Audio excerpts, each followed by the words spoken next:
It's Tuesday, I'm Guy, and this is Off My Bridge. Right, we are looking at an adventure that was submitted by Mech Designer, and I have to say that this submission came in before Star Trek Academy did a similar-ish kind of idea, but they went in a very, very dark and different approach with the mission that they came up with. Mech Designer's mission, however, is much, much, much more interesting, in my opinion, and certainly will result in a lot of fun gameplay. Now, if you are playing in my June game, I'm afraid to say you need to stop watching right now, because this may or may not be one of the adventures that I will be running in our session. So, see you next week. What is the mission that Mech Designer submitted to us? The PCs are a group of either cadets or freshmen just out of the academy, and they are dropped off at the scrapyard of a major intergalactic dealer. And it is filled with ancient ships of all different species and so on. There is a competition that is going on to build and crew and man and fly a starship from cobbled together pieces of wreckage. It's a really cool idea. It's a lot of fun because it's going to tap in on all of the different types of officer class that you can have. And so it was really exciting when I got it through. Now, of course, there are all kinds of dangers for the PCs to put this whole thing together.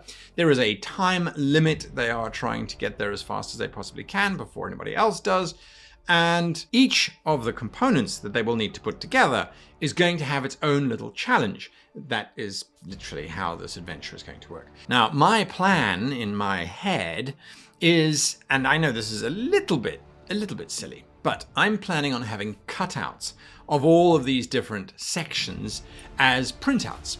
And so my players can literally grab a printout of, oh, there's the nacelles, or there's the XYZ. Let's grab that. So we can see the ship coming together, because I think visually that could be really, really, really fun. It also gives them the opportunity to have a look and see different components. That's the plan in my head. Whether that actually happens or not, I don't know. But that's what I would like to do. Right, so what are the 5 things? Well, the very first thing is that they need a space frame. They need something upon which to start building everything. Now, the space frame could be the kind of saucer section of an old Constitution class ship or a Constellation class ship. It could be the entire body of one of those. It could be an old D7. Pick a random kind of species space frame and it will work. But, of course, the space frame, which needs to be chosen by the chief engineer, the engineering officer, will of course be infested with giant spiders or giant mites, or I don't really want to go with giant tardigrades because they kind of did that in Star Trek Discovery, which was cool. But I want to go with something that would probably have been a pet that was left behind that has now formed this giant colony. And I think it could be quite cool, spooky to have them wandering around these, empty corridors and then spider webs everywhere, and then cue the violin plucking music as they run from giant spiders that come crawling. I think that could be quite fun. Right, component number 2 is a warp core. They're going to need to have some kind of warp core. And the warp core, in my opinion, would also look like the nacelles of the ship. They are kind of all attached as one assembly. So it could be that there's some Federation nacelles, there could be some Romulan nacelles or Klingon, it doesn't really matter. Whatever it is, they need to be gathered and they need to be brought together. Now, this is where our chief medical officer comes in. For the warp core, you might say, well, yes, because the warp core is in a ship that is completely irradiated. There are weird pockets of gas which have interacted with one another, and so in some areas the crew might start to suffer from hallucinations. In other areas they might start to just evolve into something new, or devolve, as we have seen before. It doesn't matter. Some kind of craziness will go on, and the doctor is going to have to step in and step up to try and prevent the crew from all mutating or dissolving or whatever it is that we might decide. Next up is the computer core. And for this one, I went, you know what? Let's just have some fun. What if it's a Denobulan pleasure cruiser that has been scrapped, and that is the available computer core? But it's a Denobulan pleasure cruiser, and so this entire cruise ship is designed for thruples and multiple partners to get together and concrete their relationships. So there might be holograms all over with a singular purpose, which could be quite fun. Alternatively, the computer core could have a sultry voice, could be filled with double entendre, it could be just straight out, well, provocative. But it does give our helmsman something to do, because the computer core is too unstable to be beamed and they don't have transporters anyway. Our pilot is going to have to bring this computer core, which can't be shut down because it's so old that if it were to be shut down, it would probably stop working, and a shuttle full of holograms back to our plucky heroes. Could be a little bit of fun, and it's very different from the horror of the spiders or the radiation sickness. It adds a little bit of joy and happiness into the game. Life support is the fourth component that they're going to need, and here it could be quite fun to have it on a Cardassian freighter, in which case the life support is so hot that any kind of operations within this space is going to result in the crew gaining fatigue very, very quickly. Even their spacesuits are going to start to get hot as this life support has just gone crazy, has really cranked up the heat, full of steam, full of mist, making things slippery, things like that. Here, I believe our command is going to have to take over and somehow manage to rally the crew through this awful environment. And I might possibly have an encounter here with other pirates who are trying to get this. It just makes sense that we have that happen on this particular instance. Number 5, the final step will be shields. And yes, I know there's all sorts of other components, navigation, transporters, weapons, those kinds of things. But shields, I feel, are the most important in terms of getting the ship moving, which was the original goal.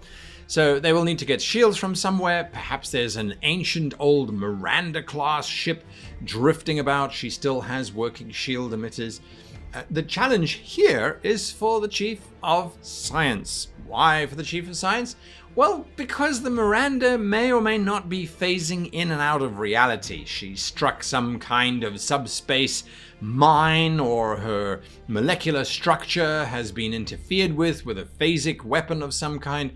So the Chief Science Officer is going to work out how to stabilize the ship before it phases out with the engineering team on board, taking them into some dark dimension, or just taking them into nowhere and then bringing them back 48 hours later. All of the different areas have been engaged in some way, shape, or form, as best as that I can, and I think that this could be a really fun mission. Now, I will not run each of the 5 components as an extended task, which one might be inclined to do. No, the entire adventure is an extended task with only 5 steps on it. And each of those steps is obviously getting one of these pieces together. Once they have assembled and put the piece in place, they will then make a roll on the extended task to see if they have an impact of 1, which will get them onto the next piece.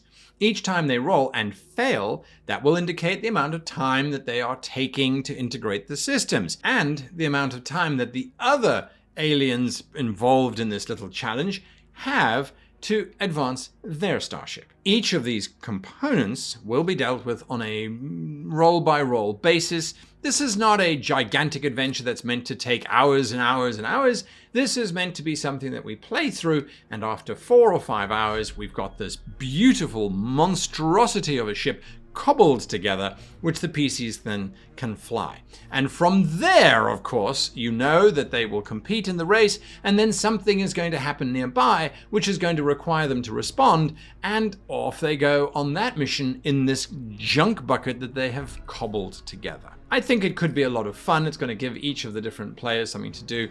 And, well, you know what?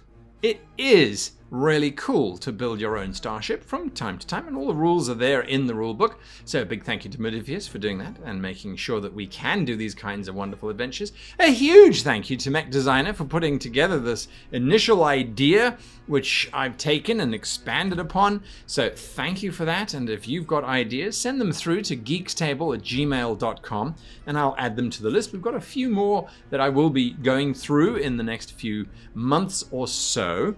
But next week we're going outdoors, only because it's a health hazard to do it indoors. I will be painting up a 3D set that has been made for my miniatures for Star Trek, and I'll be showing you how I do that. So that's next week. If the video is delayed, it took longer to paint than I thought it would, because it's a glorious, huge thing. It's about 3 foot by 3 foot. It's a lot of fun. Can't wait to use it in my games.